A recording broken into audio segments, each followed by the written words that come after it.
معروف جرنلسٹ شفقت رسول اپنی کتاب پارلیمنٹ سے بازار حسن تک میں شیخ رشید کے متعلق لکھتے ہیں کہ شیخ رشید احمد نے متوسط گھرانے میں آنکھ کھولی، زمانہ طالب علمی سے ہی سیاست میں دلچسپی لینا شروع کر دی۔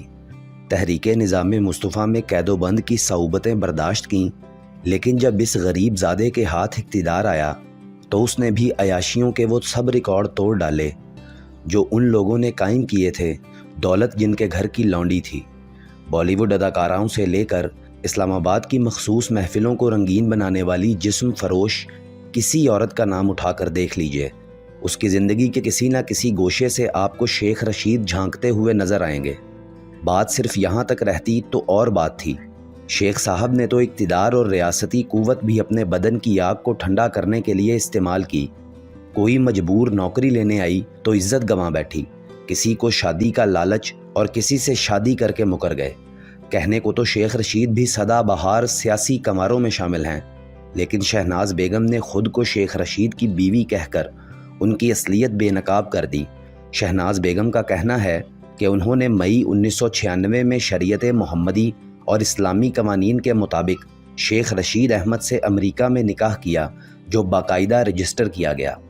شفقت رسول اپنی کتاب پارلیمنٹ سے بازار حسن تک میں شہناز بیگم کا بیان لکھتے ہیں کہ میں شادی کے بعد تقریباً 15 دن تک شیخ رشید کی رہائش گاہ I-1030 اسٹریٹ 9 مکان نمبر 159 میں مقیم رہی۔ انہوں نے شادی سے قبل اپنے بھائی اور بہن سے اجازت لی۔ شہناز نے کہا کہ شیخ رشید کے بھائی اور بہن قسم اٹھا کر بتائیں، کیا یہ سب کچھ ایسے نہیں ہوا؟ شہناز نے نہایت الجھے ہوئے لہجے میں بتایا کہ میں تو شیخ رشید کے جسم پر نشانات کی تفصیلات تک بتا سکتی ہوں، یہ تفصیل ایک بیوی کے علاوہ اور کوئی نہیں جانتا۔ شہناز کا کہنا ہے کہ رشید نفسیاتی مریض ہیں، وہ اکثر میرے فون ٹیپ کرواتے، اعصابی قوت کی دوائیں اور انجیکشن استعمال کرتے ہیں۔ پاکستان آمد کے بعد شیخ رشید نے مجھے ذہنی و اخلاقی طور پر تباہ کر دیا۔ لوگ مجھے ان کی داشتہ سمجھتے ہیں، حالانکہ میں ان کی باقاعدہ قانونی بیوی ہوں۔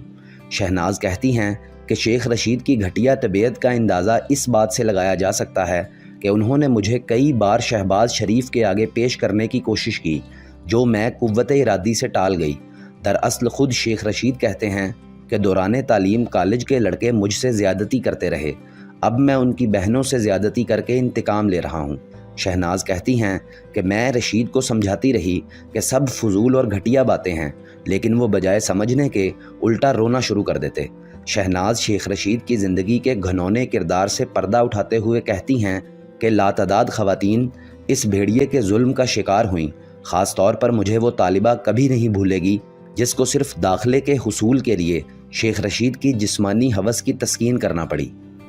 شہناز بیگم نے تو جرت کا مظاہرہ کرتے ہوئے اپنے حق کی خاطر آواز بلند کی۔ ان کے ساتھ تو معروف وکیل حبیب وہاب الخیری اور پاکستان عوامی تحریک کے سربراہ جناب ڈاکٹر طاہر القادری بھی خم ٹھونک کر میدان میں آ گئے، لیکن انگنت زخم خوردہ عورتیں ایسی بھی ہیں جو شہناز جیسی ہمت نہیں رکھتیں اور نہ ہی اپنی وجہ سے اپنے خاندان کو مزید رسوائی میں دھکیلنا چاہتی ہیں۔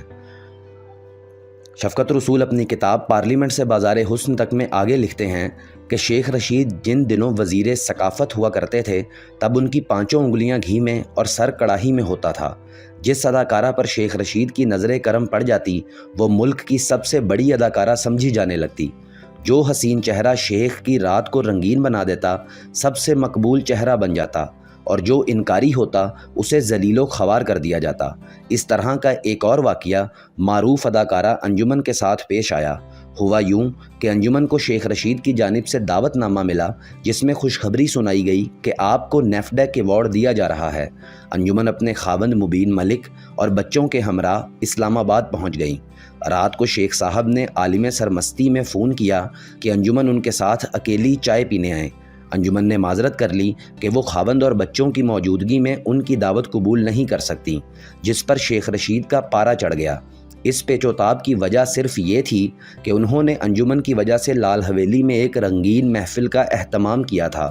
شیخ رشید بار بار انجمن کو فون کرتے اور انجمن بار بار ان سے معذرت کرتی۔ تنگ آ کر شیخ صاحب نے ریما کو طلب کر لیا، جو شاید ایسے ہی کسی موقع کے انتظار میں تھی۔ ریما نے حویلی کی شراب و شباب کی محفل کو 4 چاند لگا دیے اگلے روز جب نیفڈیک ایوارڈ کا اعلان کیا گیا تو انعام کی حقدار انجمن کی بجائے ریما قرار پائیں، اور یوں شیخ رشید کی چائے کی دعوت ٹھکرانے کا انجمن کو خمیازہ بھگتنا پڑا۔ لال حویلی کی بھی ایک اپنی ہی تاریخ ہے کہ ہمیں پاکستان سے قبل یہ ایک ہندو نائکا بدھو بائی کی ملکیت ہوا کرتی تھی۔ تقسیم کے بعد بدھو بائی تو یہاں سے کوچ کر گئی، لیکن شیخ صاحب نے حویلی کی تاریخی روایات برقرار رکھتے ہوئے محفل ناونوش اور ساز و آواز کا سلسلہ برقرار رکھا۔ اس حوالے سے شیخ رشید کو تاریخ سے محبت کرنے والا قرار دیا جا سکتا ہے۔ شفقت رسول اپنی کتاب پارلیمنٹ سے بازار حسن تک میں شیخ رشید اور اداکارہ ریما کے تعلقات کے متعلق لکھتے ہیں کہ مذکورہ تقریب میں ریما نے اپنے ناز و ادا اور فنی مہارت سے شیخ رشید پر جادو کر دیا۔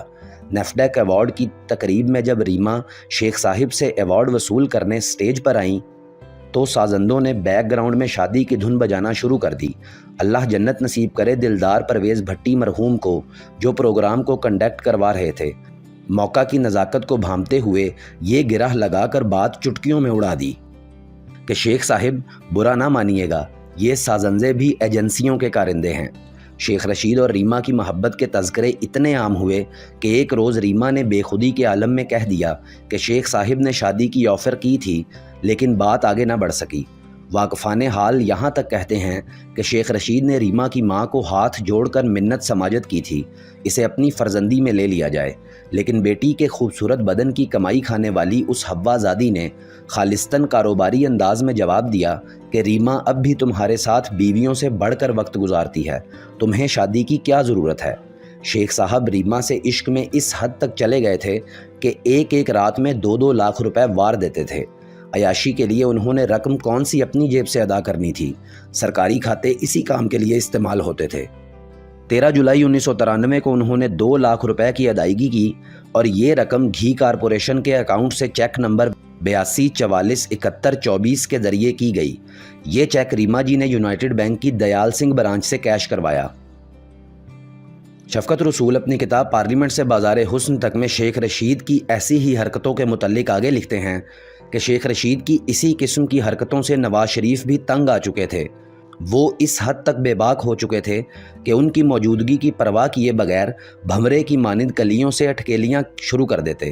ایک مرتبہ میاں نواز شریف اپنے چہیتے ساتھیوں کے ساتھ لاہور سے کوئٹہ جا رہے تھے۔ طیارے میں موجود لڑکیوں نے نواز شریف سے آٹوگراف لینا شروع کر دیے۔ نوخیز حسن دیکھ کر شیخ صاحب بے قابو ہو گئے۔ انہوں نے آٹوگراف لینے والی لڑکیوں کو گھیر لیا اور ہنسی مذاق شروع کر دیا۔ ہر لڑکی کے پاس جاتے اسے اپنا ٹیلی فون نمبر دیتے۔ لڑکیوں نے جواباً انہیں سخت سست کہا اور انہیں ریما تک ہی محدود رہنے کی ہدایت کی۔ شیخ صاحب حسن کی برہمی دیکھ کر مچل گئے اور کہنے لگے کہ میں حسن پرست ہوں، میری حیثیت مقناطیس کی سی ہے، میں جہاں بھی جاتا ہوں لڑکیاں کچے دھاگے سے کھینچی چلی آتی ہیں۔ میں سرینا ہوٹل میں ٹھہروں گا، آپ بھی مجھ سے ملنے ہوٹل ضرور آئیں۔ لڑکیوں نے بامشکل ان سے جان چھڑائی تو شیخ صاحب عبدالستار لالیکا کو کہنے لگے کہ میاں دیکھ لینا، یہ صبح مجھے ملنے ضرور آئیں گی۔ یہ سارا تماشا میاں نواز شریف کی موجودگی میں ہوتا رہا، لیکن انہوں نے اس واقعے پر شیخ صاحب کی کوئی سرزنش نہیں کی بلکہ مسکرا کر ٹالتے رہے۔ آج شیخ رشید نورین اور اس جیسی بے شمار معصوم عزتوں کا لٹیرا بن کر معاشرے کے سامنے موجود ہے۔